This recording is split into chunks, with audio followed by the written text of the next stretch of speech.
ఈ ఏడాది వినాయక లడ్డూలు రికార్డుల మోత మోగించాయి. గత రికార్డులన్నీ పటాపంచలు చేశాయి. మరి ఈ ఏడాది రికార్డులు బ్రేక్ చేసిన వినాయక లడ్డూ ఏది?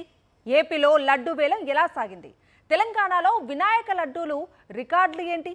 ఇప్పుడు చూసేద్దాం. దేశవ్యాప్తంగా వినాయక చవితి నవరాత్రులు ఘనంగా జరిగాయి.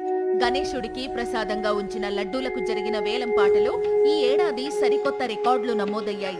లడ్డూ వేలం అనగానే అందరికీ బాలాపూర్ గణేశుడి లడ్డూనే గుర్తుకు వస్తుంది. అయితే ఈసారి బాలాపూర్ లడ్డూ ధర కంటే ఇతర మండపాల్లో ఏర్పాటు చేసిన వేలం పాటలలో టాక్ ఆఫ్ ది స్టేట్స్ గా మారాయి. ఈ ఏడాది అత్యధిక ధర పలికిన లడ్డూగా రిచ్మండ్ విల్లాస్ గేటెడ్ కమ్యూనిటీ వినాయకుడి లడ్డూ రికార్డు సృష్టించింది. ఏకంగా 2,30,00,000 పలికింది ఈ లడ్డూ.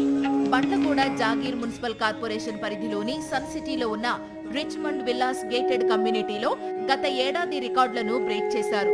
గత ఏడాది ఇక్కడి లడ్డు 1,87,00,000 పలికింది.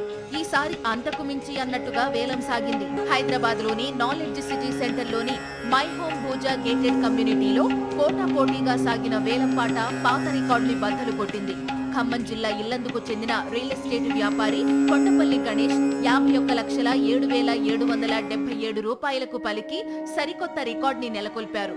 2024లో కూడా 29 లక్షలకు కొండపల్లి గణేషే వేలం లడ్డూని దక్కించుకున్నారు. వేలం పాట అనగానే గుర్తుకు వచ్చే బాలాపూర్ లడ్డు ఈసారి 35 లక్షలు పలికింది.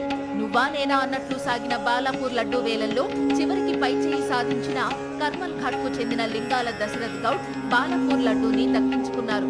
లైవ్ లోనే నగదు మొత్తం చెల్లించి లడ్డూని ఇంటికి తీసుకెళ్లారు దశరథ్ గౌడ్.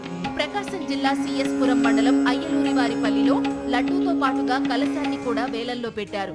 ఈ లడ్డూ బాలాపూర్ లడ్డూ ధరతో పోటీ పడిందా అన్నట్లు వేలం సాగింది. 30 లక్షలకు వేలాన్ని పాడి ఈ లడ్డూని దక్కించుకున్నారు గ్రామానికి చెందిన పాలుగుళ్ల మోహన్ రెడ్డి. 2025వ సంవత్సరంలో అత్యధిక ధర పలికిన లడ్డూల్లోని టాప్ 5లో ఫస్ట్ ప్లేస్ లో రిచ్మండ్ విలాస్ స్థానం సంపాదించుకోగా బాలాపూర్ లడ్డూ 3వ స్థానంలో నిలిచింది.